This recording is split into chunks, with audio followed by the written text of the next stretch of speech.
আসসালামু আলাইকুম প্রিয় দর্শক বন্ধুরা, আপনাদের জন্য এই কথাটি বলা হইতেছে যে সারা বাংলাদেশে চলবে। আমার এই কথাটি আপনারা রাখবেন এবং ডক্টর ইউনূসকে আমি এই কথাটি বলতেছি, আপনি এই আইনটা পাস করবেন। যত বাংলাদেশে ছিনতাইকারী এবং দর্শনকারী, শিশু দর্শনকারী, শিশু পাচারকারী, ওদেরকে ধরে আইনের আওতায় এনে ওদেরকে ফাঁসি দিবেন নিশ্চিত। এবং যে ছিনতাইকারী, ডাকাতি, ওদেরকে ধরা পড়লে হাত পাও কেটে দেওয়া, ছেড়ে দেওয়া হোক এবং দর্শনকারীদের ফাঁসি দেওয়া হোক। এই আইনটা আপনি জারি করবেন। আমি সারা বাংলাদেশে এই আইনটা দেখতে চাই। আমি শিল্পী গামছা আলী আপনাদের মাঝে এই কথাটি বললাম। আপনারা সবাই কথাটি শেয়ার করবেন। আপনাদের ভালোর জন্য এই কথাটি বলতেছি এবং শুধু আমার ভালোর জন্য বলতেছি না, আপনাদের ভালোর জন্য বলতেছি। আপনাদের বোন আছে, ভাই আছে, বোনা সন্তান আছে, সবাই সব ধরনের অনেক কিছুই আছে।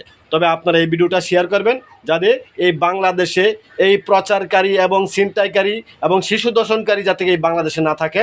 এবং শিশু দর্শনকারীদের ধরতে পারলেই আপনারা আইনের আওতায় নেওয়ার দরকার নেই, ডাইরেক্ট সরাসরি মেরে ফেলবেন।